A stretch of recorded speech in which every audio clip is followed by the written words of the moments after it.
Yeah, it's like when we had the Coddle Ember and then NIP picked Bounty Hunter, and the whole time I'm just thinking Coddle Ember, and then Radiant's suddenly this pick. Bounty Hunter is getting Aghanims and Dyer's pick. slicing and dicing everybody with the Coddle. But yeah, Grimsir. they will ban the Coddle. Thankfully, Mm-hmm. they'll take the Grimstroke for themselves. So a bit of Double roar. Soulbind Roar action here, as well as Inkswell with Mirana Leaps, kind of a cool roaming support duo if this winds up being their 5 and 4. Yeah, it's nice. Nice counter push for Empire too. Very difficult for Virtus.pro just to walk over the member and Enchantress. Probably not the 10 seconds to go. well, I suppose you can get a little bit of push with Enchantress, but none of that direct 5 tower damage you seconds. really want to see just yet from VP's lineup. They got 3 more heroes to work with. So this at least feels nicer for Empire, where like they've got some combos to work with. They've got some low cooldown abilities as well that gives them always a presence in the fight. I think we were asking that of them yesterday in their series. I wonder what VP wants to do now. They have the 9th pick. And the Queen's already gone. That Viper is still in there. Obviously, they had a great answer with the Pugnet for sure. But I'm curious how set they are on having the Ember in the mid lane, just because there's no Coddle, and then of course that's where we tend to see him instead. But then you got to be worried about these Radiant's pick. potential counter picks there for the hero. That they will grab a Dark here. So whoever Rezo's playing, he's gonna have a pretty aggressive support in the lane with him, be it Ench or something else. How does Dark Willow fare as a 5, like for solo? Is that It's still okay? doable, but I'm pretty sure it'll be for Zayats. 10 But it's seconds definitely to go. doable, sure. But it also depends heavily on your lane partner too, right? Like 5 she seconds. she doesn't offer a whole lot because her cooldowns are still pretty long, even though they've been buffed several times. So she's like kind of a one and done. Like she likes to pick her moment and go for it rather than react defensively. I feel like kind of the same way like Yeah. Brambles isn't that good on the defensive, but a little bit better when you're offensively harassing someone and pushing them into the Brambles. Yeah. I think like the only time I've seen a really combo is like when you got like Puck Dream Coils or these other things that like I force you to run away, not just as a saver but as an aggressor, like against like Bloodseeker Ruptures, things like this. Like if I'm thinking of a partner, I think the Axe is really good, and I think the Centaur is still pretty good with Dark Willow along with the Dyer's Mars. pick. Mars and Axe is probably the 2 best ones. But now Timber's not banned, and they have Beastmaster and Dragon Knight. DK was one of the heroes too. VP banned in the first phase last game. The tower hitters you were mentioning. Yeah. Can they fit a Timber in here? The Timber and Ember means they would need a pretty heavy tower hitter in their last pick. 10 But there's seconds still to the go. DP, but then that'll probably get banned out. 5 seconds. Radiant's banned. Still feels like a good techies game. I'm just saying right now. Yeah. It still feels like a good techies game. Man, they had so many options there. That was a tough pick. But yeah, the Bat Rider, I mean, they banned the Oracle really early. And so then they'll grab this after seeing a couple of the cores and noticing that both of them are not going to have a great time versus the Bat Rider. So this could potentially be a Bat mid as well. Yep. And 10 they're going to leave that open for themselves here. Yeah. So it could be like Resolution 5 Bat, seconds. Bat mid, Resolution Enchantress, or Zayak playing the Enchantress. Yeah, the only hard part now is this last pick. Yeah, I think you probably just pick another off-lane hero and you just leave the flexibility between the Ember and the Bat Rider in terms of like the side or the mid lane or something. Dyer's But banned. you need a... Yeah, that's the perfect hero. That's A hero that nice. like theoretically could be off lane, but is also still a very good scaling core that hits towers. But I mean, again, that was kind of the expected ban if they didn't go for it there, right? Yeah. Because you know they're hurting on the tower damage. Yeah, they need something more direct. Can you still run how does Pugno go against DK? Considering DK's got such great regeneration, but not so great against burst damage. They can definitely still Pugna. Another thing about Pugna is that he has no cooldowns either, which is kind of nice, right? It's DK has to worry about like Dragon Form and stuff, and Pugna's just always good to go. Yeah, because then you can run Ember 1, Bat 3, and then Pugna in mid. How does that work with Netherward and the double cast? I'm assuming it's still Netherward only burns once. Oh, for Soulbind, you mean? Yeah. It should I'm only trying to burn remember once, because I right? know I looked this up before. Because it's the mana you consume before you actually you're going to consume before the ability is cast. You get hit before the mana is consumed. But I think you're that good also because then makes it me doesn't think you actually... can get hit before the mana is done. which I think it's because could you get don't most actually of the cast double. the mana, right? So it's good. Uh-huh. It's just like it's just a Dire's copied pick. spell that comes from the Radiant's unit, but because bed. it doesn't cost mana, it should be fine. And oh, that's a sick pick. Grandmothers. Another one of these heroes that Yeah. could be off lane or mid. It's totally gonna be mid though, man. That's gotta be no one's necro. Most Feels likely, yeah, I would agree. it feels very much like his hero to play. The tower hitting is still relatively weak, but they have a lot of sustain, so it's kind of one of 10 those things seconds to where, go. yeah, sure, we don't hit it that fast, but what are you gonna do about it? Yeah. 5 seconds. And if you want to try and come and fight us, don't drop low. You got Reaper Scythe, you got Great Initiation with Lasso, and it's very difficult to run away from Dark Willow. I like the Necrophos better than the Timber too, just because like the Timber would have been kind of risky if the start's a little bit slow, whereas the Necrophos, even if you don't get the perfect matchup you want, like Timber if he gets a good matchup is always gonna have a good time. But maybe the matchups don't work out. They still have one pick left, so maybe you get ganked by this Grimstroke Marana 3 times, whereas Necro won't like suffer the same way. Can you Slark it or something like this? It feels like they need someone to be aggressive on the map. At least he's nice against the Bat Rider. Yeah, they needed a bat, well, it's so something. a bat lane exactly. Who's like it you gonna said. be? A Slark, or in this case, it'll be the Lifestealer. Well, it's a little nicer, but still feels very problematic. One of the most frustrating things about the bat pick is that the only bat pick that has any sort of lockdown is the Slark that you mentioned, right? With the pounce. The other heroes Yeah. like the PL and the Lifestealer, they don't actually provide any sort of control. So when you combo the Bat Rider with someone like this Ember Spirit that's very elusive, they're going to be heavily reliant on Lightless to really set things up here. And maybe Mastery too, Yeah. but we all know it's kind of hard to get a roar onto an Ember Spirit in a lot of cases. Yeah. At least the upside for Empire is this game should last a lot longer than the first one because VP can't just outpush them. So maybe you get to Abyssal Blade. Maybe you get to that kind of point on a Lifestealer where it becomes a real problem on the front line. Yeah, the wave clear is fairly even. I don't think one team has like a humongous edge over the other. Mhm. Like both teams have. I guess Empire has the support advantage just because they have Grimstroke, and even Morana's probably better than Willow and Ench in that regard. Yeah. But you have a Bat Rider who gets an early set of Boots of Travel, and he can, if as long as he plays it right, Rezo can be controlling the waves and still participating in a lot of these team fights. Yeah. It feels like actually also like with ILTW, like how do you gank any of these heroes from either side? Like how do you look for the advantage? It kind of almost has to be like outplayed in the lane, make the most of a mistake. But Dark Willow gives herself a way out. 172 Dark Willow games. Look at that. That's not too shabby. That's a lot for like a newer hero. I mean, yeah, I know he's a pro, but still, the guy likes his Willow. When did Dark Willow come out? Like I can't even remember. Like when was the last time we got a new It's a hero? number, like two. We got It was, Snapfire. I mean, Void Spirit was a new one. Void and Snap. And yeah, then, Void and Snap. That was last TI. Yeah. So I believe it was TI8, right? We got Willow and Grimstroke. Remember that Grimstroke reveal? And he was in the game that night, and he was like his body size was like 150% of what it is now or something. God, he was huge. So when did we get like Snap was last TI, right? Yeah. Oh, She had a yeehaw video, and then we got Void Spirit later, if I recall correctly. wow, perfect time for that.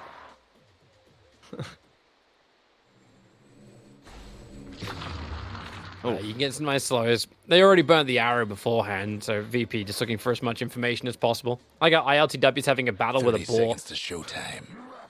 That's a Who's sad winning? life. It's the boar, right? He's gonna... No one wins in this. The board times out.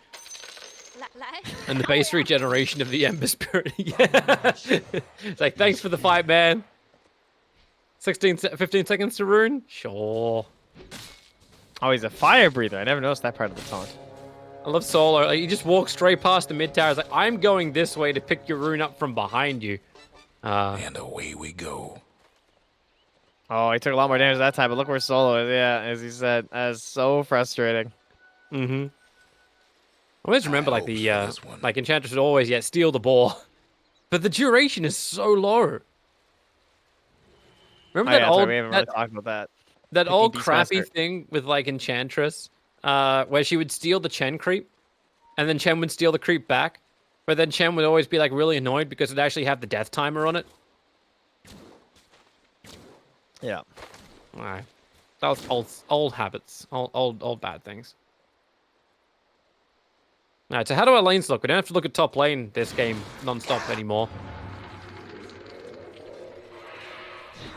Sorry, I'm receiving confirmation from Fog that, in fact, if you copy a spell, the Netherworld won't do anything. He's like, I had to test just to make sure.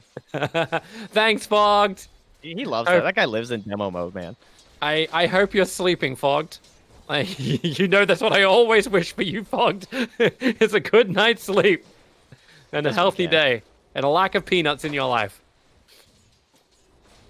But yes, lanes, mid lane, DK versus Necrophos. Kind of funny in terms of like how we're like this guy lives on regen, this guy lives on degen, so they're just chilling. Not gonna be a very exciting lane. Maybe a potential kill at level 6. Probably not gonna see many rotations here. But Lightless should not go down in this lane.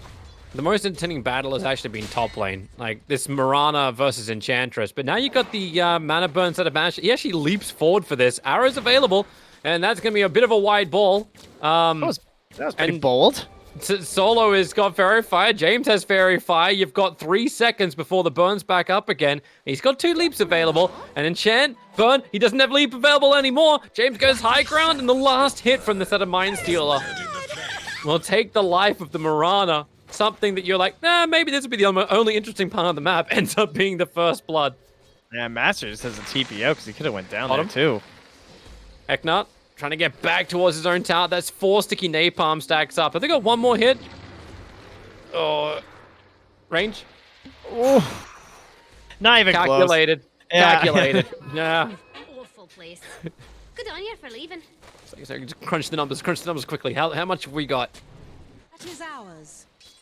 Just cutting right past the lifesteal, though. Not even going to try and bother with Smiling Knight. He's got 6 tangos still left here, so he's very happy with the situation.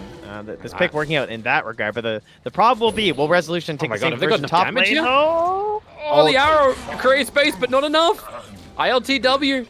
He's actually living. Nope. James. James, not again. James. Another leap forward. He's going to get it. Okay, worth it. Value. Value was created here. He'll lose his life, however. He doesn't have a... Well, he has a salve.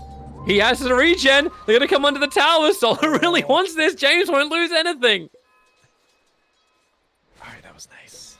And Solo's even backing off a little here, so James is still getting some XP right now. All right, very impressive. Meanwhile, back down bottom. Radiant's gone. You know what? She just resolution. Oh, they're going to fortify. Because his Firefly's wearing off in a second. Has he got enough damage to finish that? No, he doesn't. Not to take the entire wave with him. Eknut right now? Yeah, when the Bramble connects. Truly end here. He's constantly annoying to walk around in game versus either Techie's Mines or Brambles. CIS says he's got a thing he likes. Uh-huh. Oh, it brings the wave back over. Yeah, I know they ruined that last Firefly, but we've got a double stack on the side as well to work with. Let's just start pulling that over. Meanwhile, Beastmaster on top lane. Beastmaster die. Who cares? This is... All right, we got a leap available from James. Like, let's see if he wants to go again. That is ours. I guess not against the sprites of Solo. And Rezo is just way deep. So he's now at 1640 net worth. Not too bad at all. And I suppose it's an upside about having Lifestealer in the safe lane. Solo experience. He doesn't care about the sustain in the lane. He's got 3 points up in Feast. So it's not like they're pressuring the Lifestealer to burn consumables. It's a very efficient lane for him. Yeah, I'm surprised that Rezo's not getting more. I guess just because of how much pressure Eknut has been putting on. Like, he has died a couple times, or actually he's only died once, but still, like, surprised he's not like further ahead on the back, because it feels like he's grabbing waves and creeps a lot in the camps too. 5-minute bounty runes. Now it's going to be nice and swift. Bouncy. And stealing the mid rune. Oh, the rune for the mid. Damn, Just like wonder the real bold bold. item drop there. Yeah, Dropped it right in front of no one.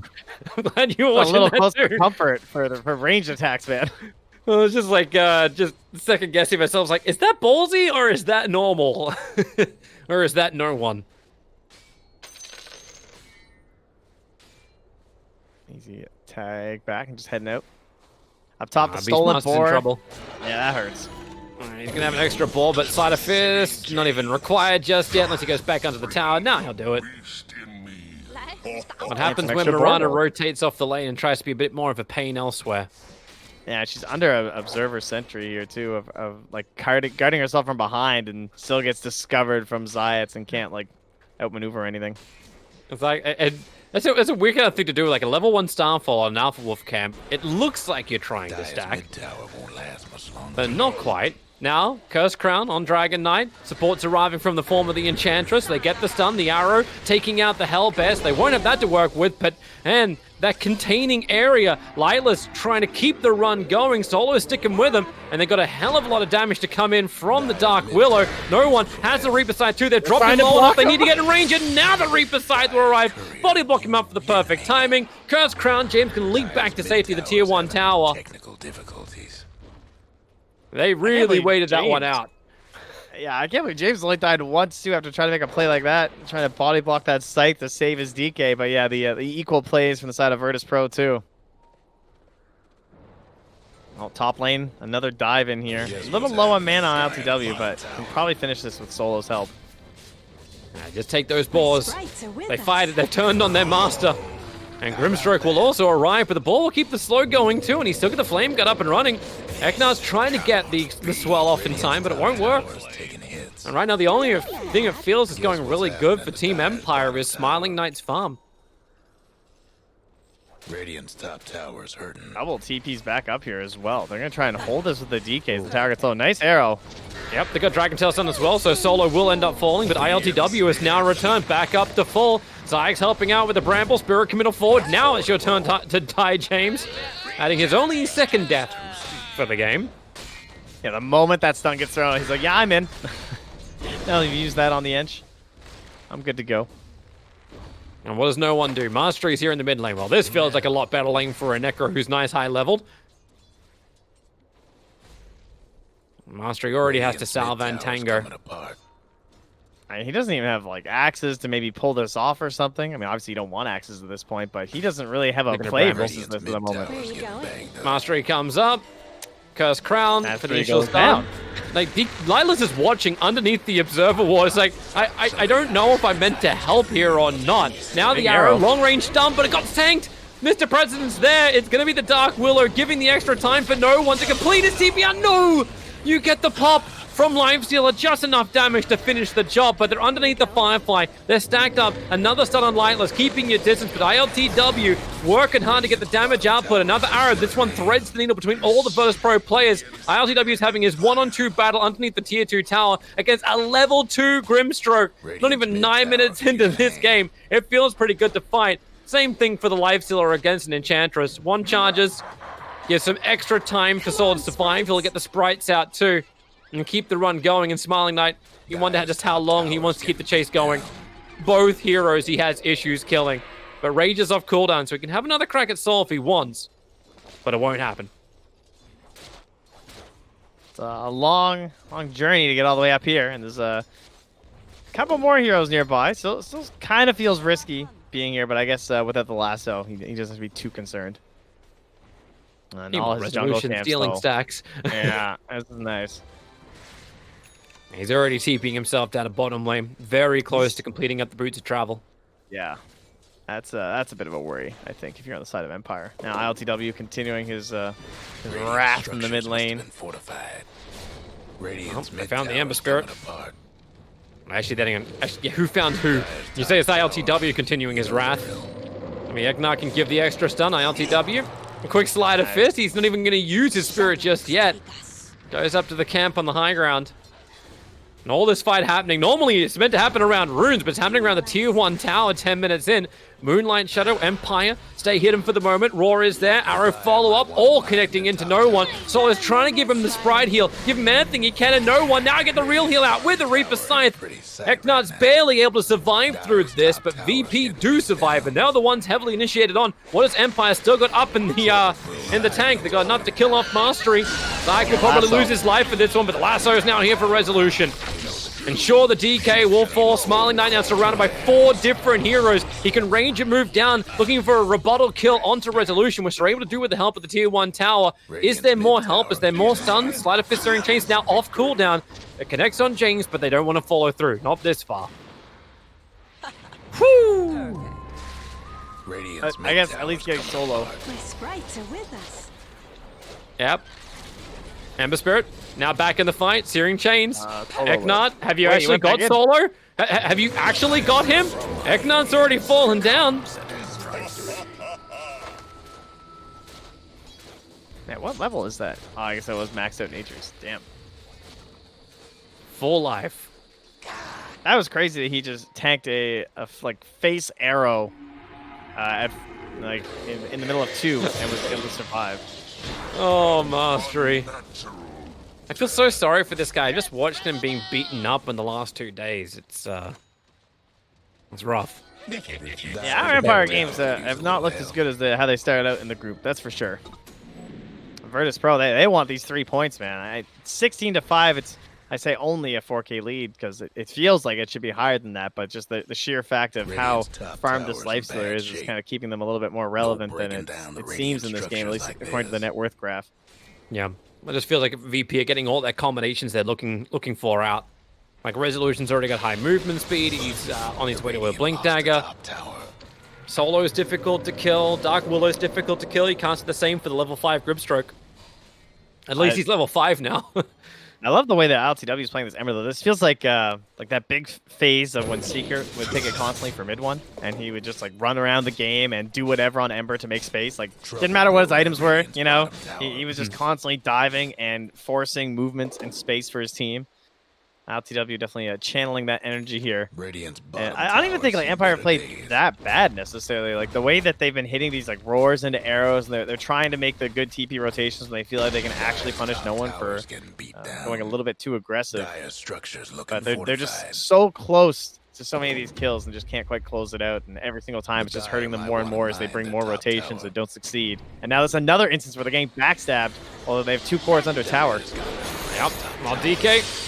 Reaper Scythe does enough damage thanks to Zayak's just isolated hits. They're trying to move away as their sentry is their detection. Grimstroke on 180 HP, trying to move away from the Necro, but he can't even do that. No one's found that kill. At least Ember is something Empire gets out of this fight, and James, please take him away. Infest and run, Mastery gets to complete his own TP out.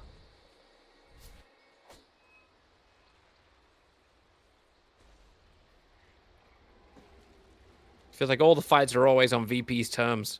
yeah, I would say so. He's gonna delete DK from the start of the fight. Yep, that's my terms. And it's, Lifestealer wants to do something. He's gonna open wounds. Arrows flying forward. This one will connect on no one solo. Level 4 attendance. The ultimate medic. And between his own sustain and that assistance coming through, there's just like no way, right? Like how are you meant to bring this guy down? Rezo gonna find mastery here. Does not have roar. There's no lasso, but he's a pretty speedy guy on this bat. You've got flame break. And some he pretty got big last balls willed that by last the attack. Necro. Really, Willow? Radiant's mid tower's getting banged up. Yeah, that was good. Yeah, Rezo was just fighting. He's like, oh, suddenly lost all my HP to a Necro kill. He's already used rage. There's no more protection. There's a spirit forward to the Searing Chains. Arrow tanked up by Necrophos. They've still got so much more heal available too, and the Curse Crown, Smiling Eyes trying to move himself back towards his own tier 3 tower. He is the primary target. They're here for. They want that Lifestealer dead. They just can't get the damage in. They'll take Lightless because, sure, it's a DK. Not that difficult to kill, right? As Eknat also goes under his tier 3 tower. VP do not accept borders. It's a 5-man death ball slaughter right now. This whole series, both games, is just running at your face. I mean, this one even more aggressive with the tricore they're showing here. But I love the way that they're playing it behind these towers as Necrophos. It reminds me of how, like, I don't know, like no one when he plays Gyrocopter just like keeps diving, and every time the ulti's ready, he just wants to fight constantly. Tribute to the 4. The real spirit of CIS Dota. Hope her voice is doing well. Of course. Yeah. Pro Nice shadow, turned though. full-time caster. Oh, hello, Smoke. Observer, sentries down. They see Lifestealer underneath the Observer wards. hold them in position, Reaper sight them down. 51 seconds of death time, 15 minutes into the game. That is punishment and a half.